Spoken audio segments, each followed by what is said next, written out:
two best friends. One of them is dead.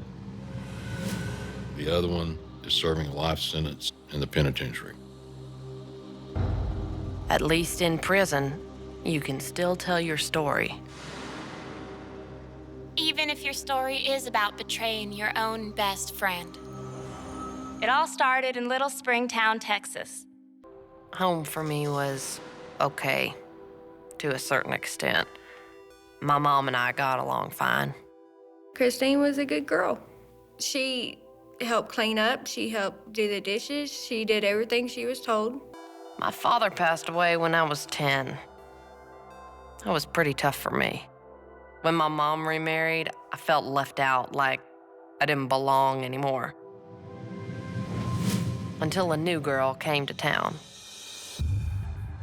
I was born in Fort Worth, and I was used to city life.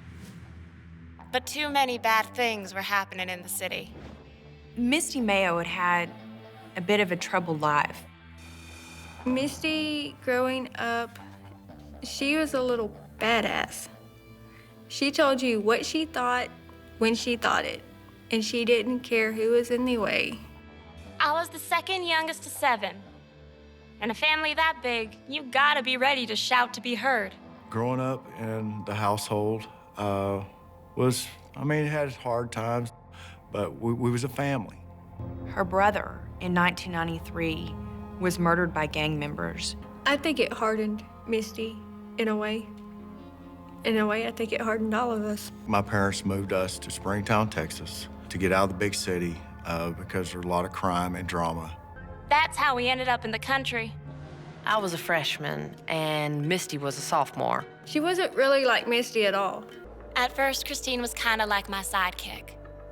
I think she was happy to have someone pay attention to her. When I would come out there and visit my parents, Misty was always around with Christine. You could not pull those two apart. Christine was like a part of our family. She was always at my parents' house, always at my apartment. She was always with Misty. When I got pregnant, my baby's father was a black guy, and my folks weren't okay with that. Misty asked me to let Christine stay with me after her mom kicked her out. We started to get used to her having that baby, but it just wasn't her time. Christine was always kind of following me. But when it came to getting pregnant, she led the way. And less than a year after her pregnancy, I found out I was expecting. Misty's boyfriend at the time was named Stephen Gunnels. I knew him pretty good. Stephen Gunnels' nickname was Psycho. In my opinion, she had no business being with him. Misty was crazy about him. After Misty had Dante, Christine was there. Dante was born just after Misty's 18th birthday. I turned 17 the next week. I gave her my baby's clothes. I gave her everything. Looking back, maybe I should have stayed home. But I didn't want to. I wanted Dante to be near his daddy, and that was in town, in Fort Worth.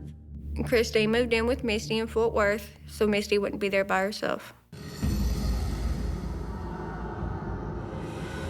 I was dating a guy named Robert, and he came over this one night with his buddy, Jamian. They brought along a girl named Edwana, but everyone called her Mimi. Misty and Stephen were asleep in the next room. One of the guys got an idea to break into a tire shop that was right next door. The men are the ones that actually committed the burglary, and the women served as lookouts. Jamie and Robert said they would be right back.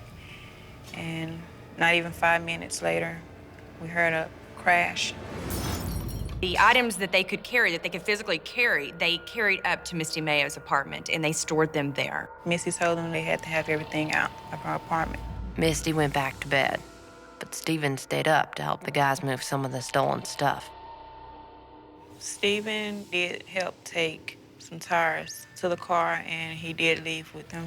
The Fort Worth Police Department initially got involved in this case as the burglary of a building, and police were called to investigate that. The initial burglary report was reported on December the 6th of 2000. Misty was anxious about the tire shop burglary because the stuff was still in her apartment. There were 2 witnesses that actually saw 4 individuals carrying property into her apartment. And she's not going to take the rap for these guys, and she told the truth. The police was already there before we made it back to the apartment. And Christine said she knew something wasn't right because Misty never leaves her door open. When me and Christine made it back to the apartment, the police officer said just the 2 ladies we're looking for. They brought us to the station to ask us questions. In the beginning, Christine lied. So I told Christine she needed to tell the truth, being that was her friend. She admitted that she was acting as a lookout for the police while these other perpetrators committed the burglary of the building. The people that were involved in the tire shop burglary did, in fact, implicate Stephen Gunnels, AKA Psycho. I always thought I could count on Christine to have my back. But telling on Stephen? That put my family at risk. We went over to Jamien's house. Christine and Mimi wanted to warn him and Robert that the cops might be looking for them. They were the 2 guys who came up with this whole idea. When we got there, they started asking us a bunch of questions about how the cops found us and what we had told them.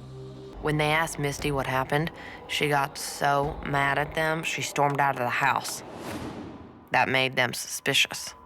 Christine and Mimi had talked to the police just like I had. All they had to do was tell the guys the truth. Mimi and Christine, they both turned on Misty. Christine told Jamie Nickerson and Robert Fuller that Misty snitched on you. I wasn't there. I didn't know what Christine was telling them, and I really didn't care. This wasn't my problem. They had gotten us into this mess. I went to see Stephen at his mom's house to let him know what was going on. That's when Christine invited me out to dinner with the others. After we left the restaurant, we were supposed to go to the movies. Misty and I were in the back seat with Mimi. I had Dante on my lap. Jamien was driving with Robert next to him. We pulled into a park. All I knew was somebody hit me. Misty was kidnapped in her own vehicle. She was put in the back seat of her own vehicle and beat over and over again. At one point, she was shoved into the floorboard of the car. Jamie took me to hit Misty. I did hit Misty. And she looked at me and asked me, were they gonna kill her? Christine did the first initial step to get Misty and Dante in that vehicle. There was one point they stopped at a store. She had the opportunity to tell that clerk, dial 911, this girl's been kidnapped, and she did not elect to do that. They tried taping her head with electrical tape, and she licked it off. She was trying to fight back, and Christine pressed the tape down over her mouth. It was because we couldn't tell if she was breathing or not. And I put my hand over her mouth to see if I could feel any air coming out, and I couldn't feel any air coming out. They took her body and they drug her by her hair to a field. And they stripped her of all of her clothes. And they poured motor oil all over her body, theoretically to obscure evidence, to make it so that their fingertips could not be lifted. They stopped on the way back after dumping Misty's body and got some sausage rolls and orange juice and went on like nothing has ever happened. I was freaking out. I had nightmares for a very long time. Misty and I had a very good relationship, and I loved her very much. She was like a sister to me. I'm very sorry for everything that's happened.